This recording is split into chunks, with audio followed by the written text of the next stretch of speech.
ETF index mutual funds నేర్చుకుని stock మార్కెట్లో రాణించాలనుకుంటున్నారా? వెంటనే ఈ నెంబర్కి కాల్ చేయండి.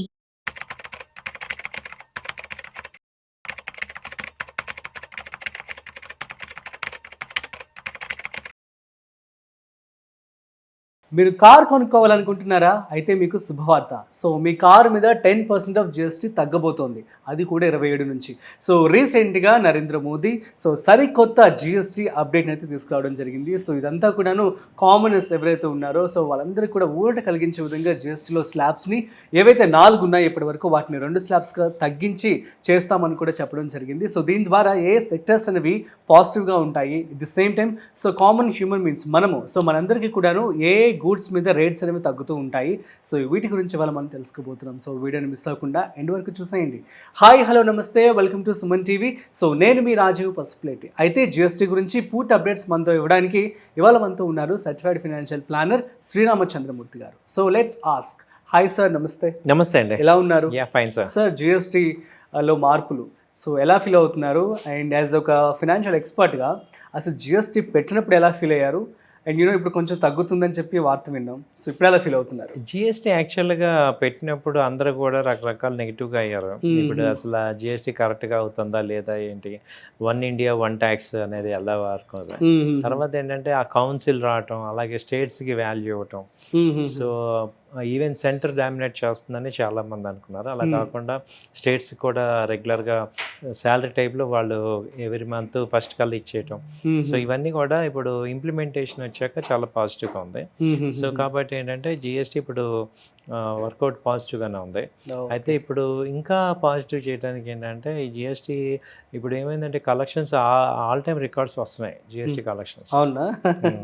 ఎందుకు ఎక్కడికి వెళ్ళినా కూడా ఈవెన్ రెస్టారెంట్లో కూడా 18% దానికి రీజన్ కూడా ఏంటంటే ఇప్పుడు అంతా కూడా డిజిటలైజేషన్ పేమెంట్స్ చేయటం వల్ల ఎవరు ఏంటి అనేది వాళ్ళు ఐటీ వాళ్ళు అంతకుముందు ఎవరైతే పేమెంట్ చేయట్లేదో వాళ్ళందరినీ ర్యాడర్లో తీసుకొచ్చి వాళ్ళ చేత పేమెంట్ చేపిస్తున్నారు. ఇది ట్యాక్స్ ఫైలింగ్ చేయటం వల్ల వాళ్ళ జిఎస్టీ కూడా కన్సిడర్ చేస్తున్నారు. కాబట్టి ఇప్పుడు ఏమైందంటే ఓవర్ఫ్లో అవుతుంది. అంతకుముందు ఏంటంటే ఒక 30% 40% పీపులే ట్యాక్స్ కట్టేవాళ్ళు. అవును. ఇప్పుడు ఏమవుతుందంటే రీటైల్ ప్లాంట్స్ని, వెండర్స్ని, ఫ్రూట్ వెండర్స్ అందరూ కూడా ఈ డిజిటల్ పేమెంట్స్ రావటం వల్ల ఐటీ ట్రాక్ చేయగలిగింది వాళ్ళందరూ. ఇప్పుడు మనం చూసాం బెంగళూరులో దాదాపు ఒక 5,000 మందికి వాళ్ళు ట్యాక్స్ ఫైల్ చేయమని ఇచ్చారు. సో త్వరలో ఏమవుతుందంటే ఇక ఇది ఇక్కడ ఫోకస్ చేయగలిగితే అంటే చాలామంది ఒక సెక్షన్ ఆఫ్ పీపుల్ డిసాటిస్ఫాక్షన్ ఉంది. ఇప్పుడు మనందరం salaries people high pay tax కడుతున్నాం. మనకన్నా ఎక్కువ సంపాదించే ఈ వెండర్స్ కానీ వీళ్ళందరూ ఎక్కువ సంపాదిస్తున్నారు యాక్చువల్గా. వాళ్ళు ట్యాక్స్ కట్టట్లేదు అని ఒక డిస్పారిటీ ఉంది. అదేంటంటే నెమ్మదిగా ఈ మొబైల్ పేమెంట్స్ మారటం వల్ల తీసుకొస్తున్నారు. సో అది నేను అబ్జర్వ్ చేయడానికి దానివల్ల అనుకోవటం ఏంటంటే ఇంత తగ్గించగలిగారు. లేకపోతే 28% నుంచి 18% తగ్గించడం అనేది ఇట్ ఈస్ పెద్ద డేరింగ్ స్టెప్ గవర్నమెంట్ కానీ ఈ ఫండ్స్ రెవెన్యూ కలెక్షన్స్లో. ఎందుకంటే స్టేట్కి కానీ సెంటర్ కానీ డబ్బులు వచ్చేది ఇప్పుడు మేజర్ పోర్షన్ ఇక్కడ వస్తుంది. సో అందుకని ఏంటంటే ఇక్కడ లాస్ అయ్యేది అక్కడ కాంపెన్సేట్ చేయటం వల్ల జరుగుతుందని అనిపించింది. ఓకే. సో దీనికి సంబంధించి మరి ఏ సెక్టార్స్కి పాజిటివ్గా ఉంది పర్టికులర్గా వీ వాంట్, ఎందుకంటే మన ఆడియన్స్ అందరికీ కూడా ఏ వస్తువుల రేట్లు తగ్గుతున్నాయో సో ప్లీజ్. ఇప్పుడు ఏంటంటే 28% స్లాబ్లో ఉన్న చూసుకుంటే ఈ ప్రీమియం కేటగిరీ ఎంత ఉంది అంటే మోటార్ సైకిల్స్ కానీ, తర్వాత కార్స్, జ్యువెలరీస్. సో ప్రీమియం సెక్టార్లో ఏవైతే ఉన్నాయో అవన్నీ 28% ఉండేవి, అది ఇప్పుడు 18%కి వస్తుంది. సో ఏసీస్, తర్వాత all mobiles, electrical items. So అంతకుముందు ఈవెన్ ప్రీమియం హోటల్స్లో కూడా 28 ఉండేది, అవన్నీ తగ్గి 18కి వస్తాయి అనమాట. సో అక్కడ చాలా బెనిఫిట్ అవుతాం. అంటే మనం ఇవాళ అందరం కూడా ప్రీమియమే వెళ్తున్నాం. ఈవెన్ బ్రాండెడ్ క్లాత్స్ అందరం అటు వెళ్తున్నాం కాబట్టి అన్నీ తగ్గుతాయి అనమాట. ఛాన్సెస్ 10% గ్యాప్ అనేది ఇట్స్ ఏ గుడ్. అంటే 1,10,000 అనేది కలిసి వస్తుంది అందరికీ కూడా.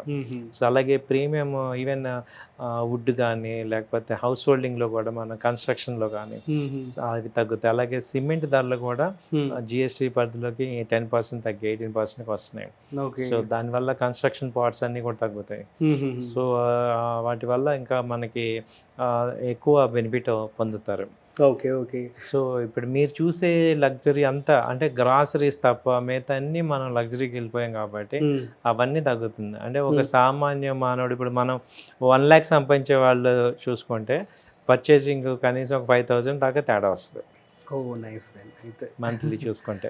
ఓకే పోనీలే తగ్గితే ఇంకా హ్యాపీ కదా. హ్యాపీ కదా. సో అందరూ కూడా ముందుకు వచ్చి కొనుక్కుంటారు. సో అందుకారణంగానే ఇంకొంచెం మన యొక్క జీడిపి కూడా గ్రో అవుతుంది కూడా అంటున్నారు కదా సార్, ఏమంటారు దీన్ని? అవునండి, బాగుంది, అది తగ్గుతుంది. అలాగే ఫుడ్ సర్వీసెస్లో స్విగ్గీ కానీ జొమాటో ఇవన్నీ కూడా 28 నుంచి తగ్గుతున్నాయి అనమాట. ముందు వాళ్ళు తగ్గించాలి సార్, తగ్గుతాయి.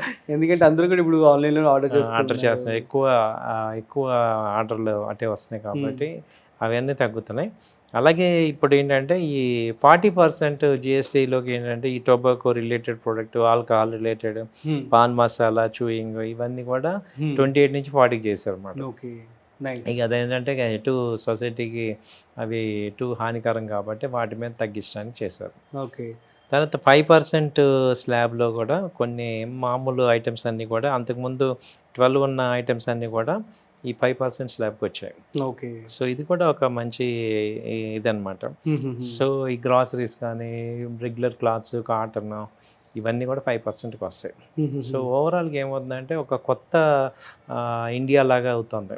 సో 5% అనేది 18% అనేది very good appreciable step.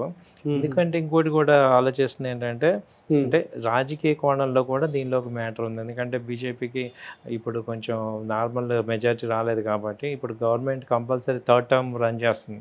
So ఇప్పుడు యాంటీ గవర్నమెంట్ అనేది వచ్చే ఆ ఛాన్సెస్ కూడా ఉన్నాయి కాబట్టి వాళ్ళ యాంటీ గవర్నమెంట్ రాకుండా ఇట్స్ బిగ్ ప్లాన్ అంటారు. అది కూడా ఉంది, తప్పలేదు. ఎవరి స్టెబిలిటీకి వాళ్ళు చేస్తారు. దానివల్ల అల్టిమేట్గా కామన్ పర్సన్కి బెనిఫిట్ కలిగించాలి.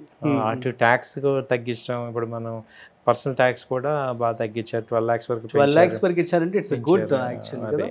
సో అంటే ఏంటంటే యాంటీ గవర్నమెంట్ ఏదైతే అది తగ్గిద్దాం అనే పాయింట్లో వాళ్ళు కూడా వర్క్ చేస్తున్నారు 3rd టర్మ్. ఎందుకంటే మన ఇండియాలో ఎప్పుడు 4th టర్మ్ సేమ్ గవర్నమెంట్ రాలేదు. అవునా? సో రాలేదు కదా. So I mean to say like మరి ఈ గవర్నమెంట్ వస్తుందంటారా?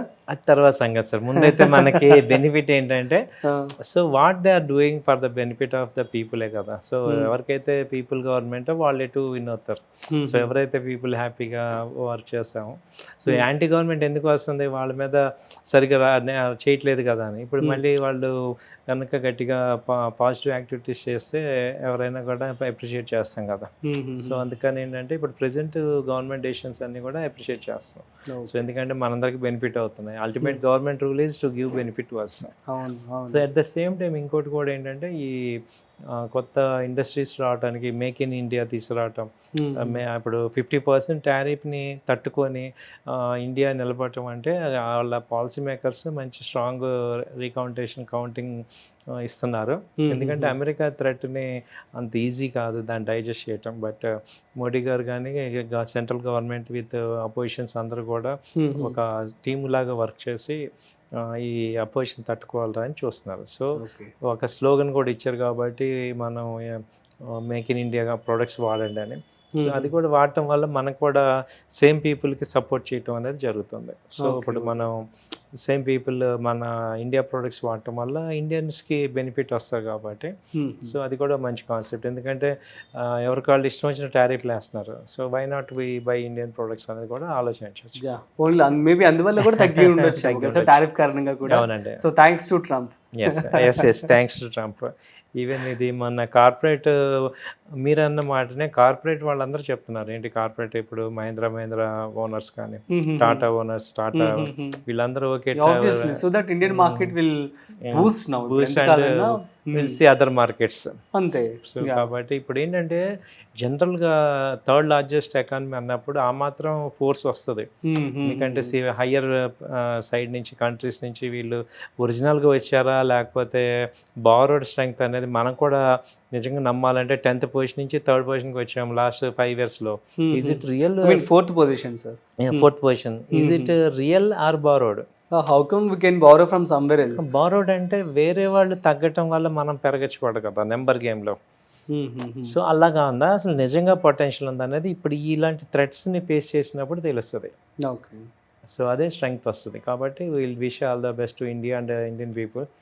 సో ఇవి మంచి కాబట్టి అందరికీ ఇది ఒక positive news. Super sir, thank you so much. Thank you. So guys, ఇది ఇవాల్టి ఇంట్రెస్టింగ్ కాంటెంట్. సో మరొక కాంటెంట్తో మళ్ళీ కలుద్దాం. అంతవరకు చూస్తూనే ఉండండి Suman TV. This is Rajiv signing off. Video నచ్చినట్లయితే like, share and subscribe. Thanks for watching.